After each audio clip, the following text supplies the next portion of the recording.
c'est quand même un petit peu gras, hein. C'est la variété ultra précoce. Putain, c'est pas possible, je viens de faire 2 mètres. Il vient de se repéter.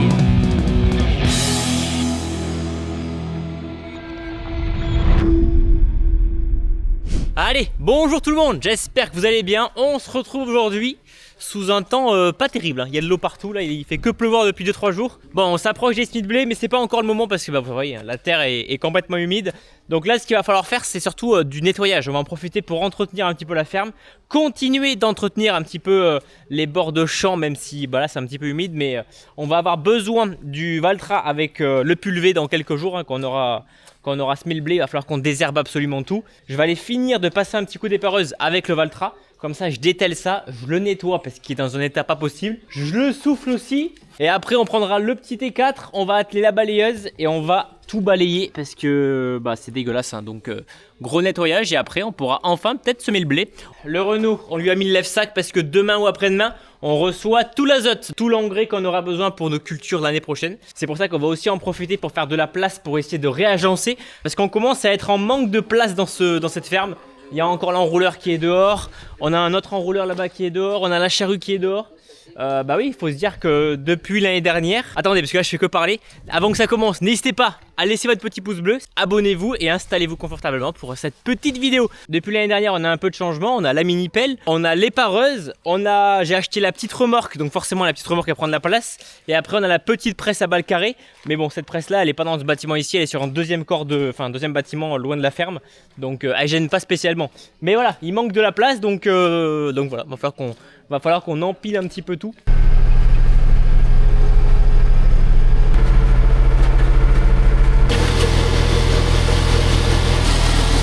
Bon allez, ça va être terminé. Le vent se lève. C'est vraiment l'automne quoi. J'aime pas ce temps. On finit de couper ça et c'est bleu.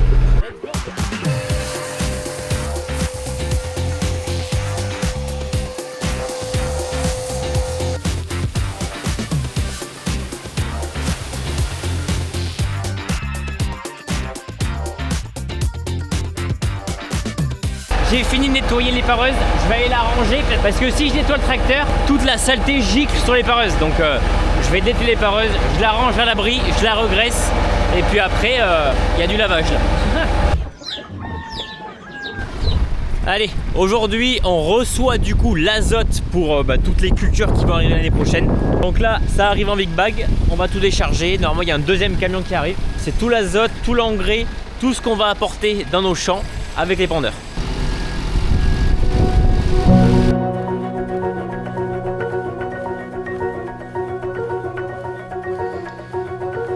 Et voilà, une partie des sacs sont déchargés, il restera un deuxième voyage. Orange, j'ai mis la caméra là-bas et je pense que vous avez rien vu. Oh la vache! On voit comment c'est bien propre là. Bon, je vous explique. Il y a un deuxième camion qui est venu, nous a ramené le reste d'urée qui n'était pas arrivé. Donc voilà, donc là, tous nos sacs sont ici. On a du 3x15, on a de l'urée 46, on a du 0,20-20. Bref, on a tout ce qu'il faut. Il vient de tomber une averse de zinzin. Donc là, vous avez vu, je sais pas si on voit, mais c'est bref, il y a de la boue partout. Là, le camion, il a défoncé l'herbe. Bon, ça de toute façon, il n'y a pas trop de choix, hein. C'était humide, il fallait bien qu'il se gare à un endroit. Donc là, je vais récupérer, je vais récupérer le T4 et on va passer un coup de balayeuse parce que là, c'est une catastrophe. J'ai attendu qu'il pleuve un petit peu pour que ce soit un peu humide. Et puis là, c'est parti. On va essayer d'aller tout nettoyer. Oh là là là là. Le beau gazon, il n'y a plus de gazon, il n'y a plus rien.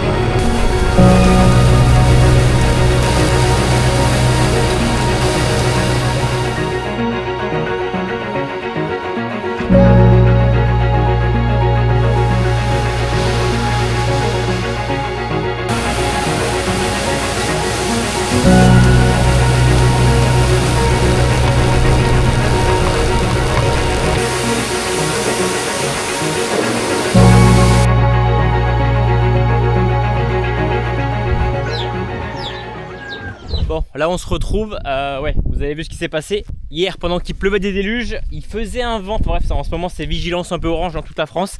Il y avait du vent de fou et il y a un énorme peuplier qui s'est pété la gueule. Alors, il était pas mort, mais je dirais pas non plus qu'il était en bonne forme, quoi.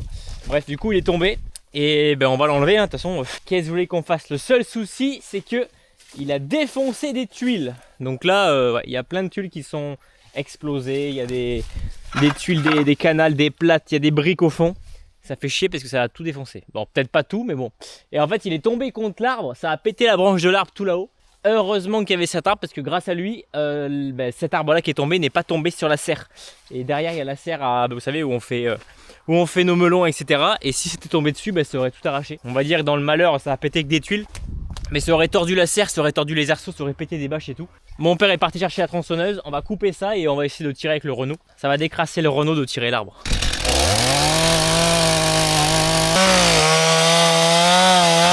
J'ai accroché, mais je me suis accroché vachement haut parce que c'est pas assez long. Sinon on va faire le tour par l'autre côté. On va essayer de tirer, on va voir. Ah c'est sûr. Changement de système, on prend la RS et on va tout péter. Non. Le Renault c'est un 2 roues, enfin le 751 c'est un 2 roues. Si l'arbre est tombé c'est qu'il était un petit peu mort. Il est pas complètement mort mais assez pour fragiliser l'intérieur. Vous avez vu tout l'intérieur, il est complètement défoncé. Mon chemin tout propre, il est déjà dégueulasse.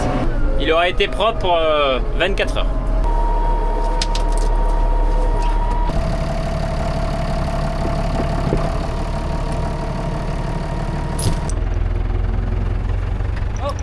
Et faire...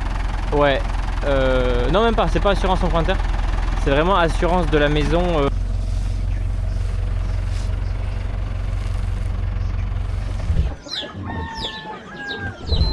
Allez, bonjour tout le monde. J'espère que vous allez bien. On se retrouve là, ça fait quelques jours, pas quelques semaines que je vous ai pas repris. J'étais chez Marc. Donc là, le début de la vidéo a commencé où j'étais ici. Je suis allé chez Marc pendant 3-4 jours. Et là, je vous reprends maintenant. Et on va attaquer les semis d'orge. Parce que, vous avez la date du jour là, je sais plus, on doit être fin octobre, début novembre. Donc c'est le moment de commencer à semer l'orge. Parce que, alors oui, chez nous on est quand même un peu décalé. Justement, j'ai été chez Marc ces derniers jours. Et même par chez lui, tout est vert, mais c'est ouf. Alors on a semé du blé. Mais d'ailleurs, du coup, la question c'est oui, il y aura une vidéo, mais elle sortira pas de suite d'ici quelques jours, quelques semaines. J'ai aussi modifié le GPS. Donc là, j'ai un nouveau volant, une nouvelle tablette. On en parlera un petit peu plus tard, mais bon, pour l'instant c'est juste que c'est la nouvelle version. Dans la région par chez moi, c'est un peu la période. En général, on finit de semer le blé aux alentours du 10 novembre. Justement cette année on refait de l'orge, ça faisait longtemps qu'on n'avait pas fait. Parce que l'idée c'est de faire une double culture. Donc de faire de l'orge et ensuite une fois qu'on a moissonné, soit faire du soja, soit faire du tournesol. Mais ça c'est encore en réflexion.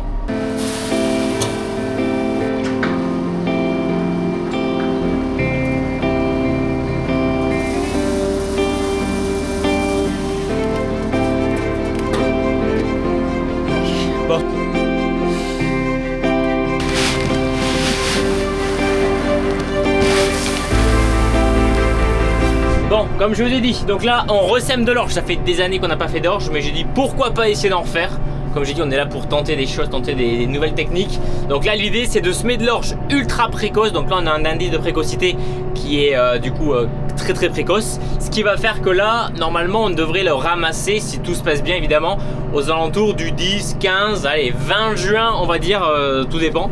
Mais voilà, quand même assez tôt. On va le moissonner et une fois l'avoir moissonné, on va dès le lendemain ou 2-3 jours après semer une autre culture. Donc soit du tournesol, soit du soja. Il y en a pas mal dans le coin qui font ça et bon voilà, ça marcherait bien. Mais c'est vrai que si la météo ne suit pas, ça va être compliqué. Donc l'idée c'est de, même je les dans vos commentaires, et c'est vrai que le soja me donne plus envie parce que forcément il n'y a pas besoin d'azote, mais il y a besoin de quand même plus d'eau. Alors que le tournesol demande un tout petit peu moins d'eau. Mais derrière voilà, il faut apporter de l'azote, voilà, c'est un peu plus compliqué. Donc voilà, je sais pas du tout, j'attends un peu vos commentaires. Moi je partirai sur du soja pour essayer de voir. Parce que le tournesol, le problème c'est que s'il mûrit trop lentement, on va le ramasser très tard, même s'il est très précoce. Et l'idée c'est pas qu'il pourrisse dans le champ quoi. Donc là on va se mettre en route tranquillement. Je vais au champ, on fait les essais et puis on se retrouve juste après. Bon, petite nouveauté du coup vous le voyez, le GPS, donc c'est Zeverken. C'est une nouvelle version, donc c'est un nouvel écran. J'ai pas encore la dernière mise à jour, mais dans tous les cas elle est pas encore publique. Je l'ai vu au sommet de l'élevage, la nouvelle version. Elle est vraiment stylée, enfin l'interface change un petit peu. Là c'est le même interface que l'ancien GPS. C'est juste que la tablette est bien plus grande. Et le volant, vous avez vu, c'est un volant un peu mieux fini, un peu plus petit. Et surtout avec un espacement ici qui est plus petit. Ce qui fait que pour passer l'inverseur, c'est bien plus simple forcément. Donc voilà, nouvelle tablette. Et là, j'ai activé une fonction qui existe depuis pas mal de temps, mais je l'avais jamais activé au SMI. C'est le tramline. Je sais pas si vous verrez correctement, mais en fait, on a des lignes jaunes à certains endroits. Et en fait, c'est mes passages de traitement. Ce qui fait que moi, j'ai un smore où je coupe en fait les ouvertures. Enfin, je coupe les deux passages de roue, je les coupe pour éviter de semer, et ça sert à rien de les semer pour les écraser. Donc je les coupe et du coup ça permet de pas se tromper, parce qu'à chaque fois faut compter le nombre de lignes qu'on fait. Tous les 5 passages, tous les 4 passages, il faut ouvrir, il faut fermer. Là au moins c'est affiché en jaune et je risque pas de me tromper. Et ça pour le coup c'est vraiment bien. Avant les passages de traitement, on les faisait à la main pour pouvoir savoir où passer pour traiter. Sauf que là maintenant qu'on a le guidage, même si visuellement on les a pas les passages, on sait exactement où passer. Mais comme je dis, ça sert à rien de les écraser quoi. Je viens de voir une descente de bouchée. Ah oui, effectivement. Ah putain. C'est quand même un petit peu gras, hein. On va pas se mentir. Oh la vache. Le maïs, on l'avait labouré, mais regardez, il y a encore toutes les racines du maïs. Ne pas oublier de vérifier quand même de temps en temps si ça bourre pas, parce que bon, fait chier. Et cap.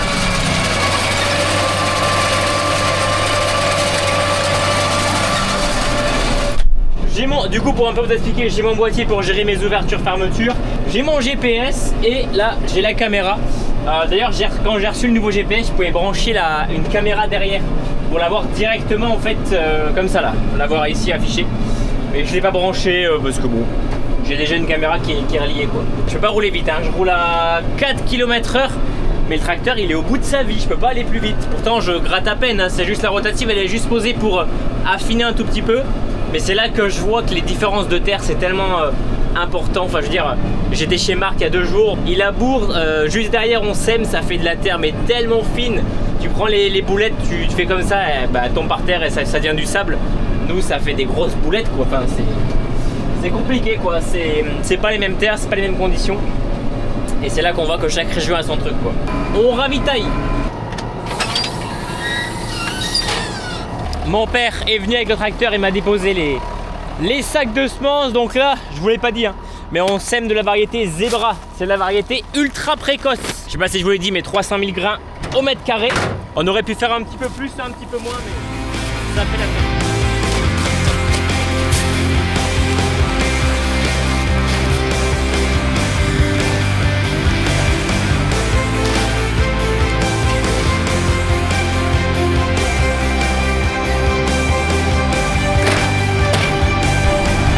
J'ai fait le plein et là j'ai pas vu l'heure, 12h40. J'ai Mathilde qui m'appelle et qui me dit bah qu'est-ce que tu fais? J'avais pas vu l'heure. Merde. Du coup bah les amis, et on revient après. Terminé. Bah il y en a encore 2 autres, hein. C'est parti. On continue. Ah, fait chier. Bon, les conditions sont bien mieux dans cette parcelle, regardez. Bon, ça n'a rien à voir, ça fait quand même des boulettes, hein, mais ça, voilà, on peut rien y faire. Voilà, les conditions sont bien mieux. Il y a pratiquement, même j'en vois aucune graine qui est à la surface, tout est bien enterré. Ça, c'est chiant. Ça, c'est le défaut de ce semoir, c'est que, regardez, les sabots se bouchent. Bon, c'est pas très grave, hein. S'il y en a un de bouché, c'est pas la fin du monde, surtout qu'on s'en rend compte, mais c'est chiant, quoi, parce que bon, c'est-à-dire qu'il y a une bande qui s'aime pas. Bref, et là, petit problème, boulon de sécu qui vient de péter, faut remettre un boulon. Oh la vache. Donc le boulon de sécurité sert à quoi? Si jamais ça force trop au niveau de la prise de force, ici, il y a un boulon qui pète, ce qui fait que la cardan tourne sans entraîner la rotative. Ça évite de casser des dents ou casser d'autres trucs. En gros, ça débraye la prise de force. Il n'y avait plus de boulon, mon père m'a dit, je t'en remets au cas où. Il a bien fait.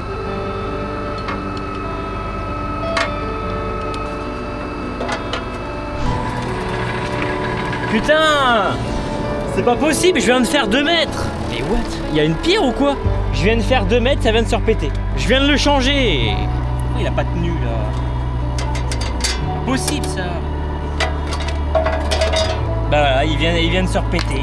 Il m'en reste 2, mais bon, quand même. Bon, je vais reprendre plus loin parce que si jamais il y a une pierre que j'ai pas vue. Bon, ça tient.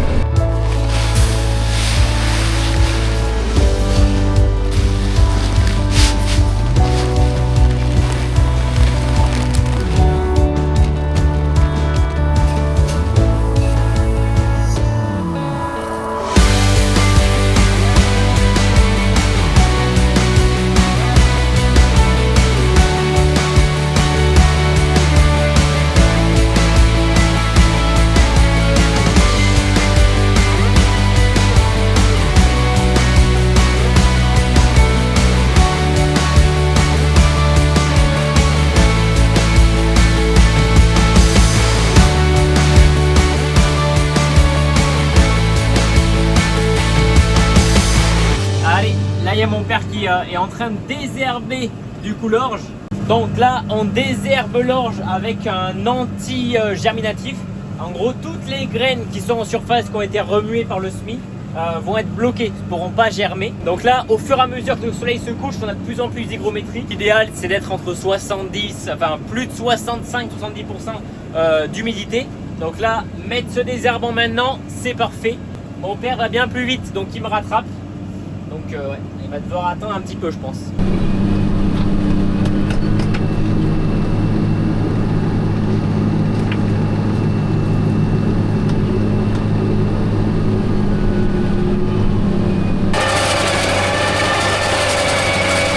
Je vais pas pouvoir aller jusqu'au bout. Je viens de ravitailler et là il me reste deux petits trucs ici. On les voit là. Et voilà. Là on voit mieux, c'est ces fameuses lignes jaunes qui permettent de savoir quand c'est qu'on est en train de faire les passages de traitement. Donc voilà, comme ça on n'oublie pas d'ouvrir, fermer, vu que c'est pas automatique ce semoir. C'est parfait.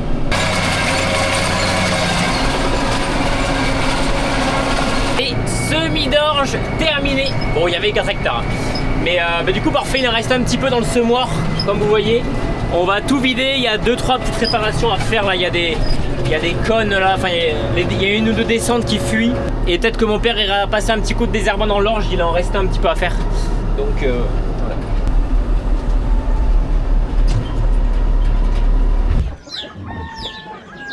Bon, salut tout le monde, je vous ai pas repris. Là on est samedi matin, il va être bientôt midi. Du coup ce matin on a vidé le semoir. Mon père est parti passer un coup de désherbant dans la parcelle qui n'avait pas été fait hier du coup. Et là on est en train de commencer à semer du blé. Donc là on sème la semence certifiée, donc celle qu'on réutilisera du coup l'année prochaine pour semer nos autres cultures, vous avez compris. Bon allez, nous on va s'arrêter là. Vous avez vu le temps, là c'est noir. Ce matin on a semé la semence certifiée. D'ailleurs il en reste encore un tout petit peu à l'intérieur, mais voilà, nous on va s'arrêter là. Dans tous les cas lundi, nous on va essayer de semer, de faire notre semence fermière. Et puis moi je vais les mettre à l'abri parce que je sens que la pluie va tomber. C'était Starvio, je vous dis à la prochaine. Allez, ciao tout le monde.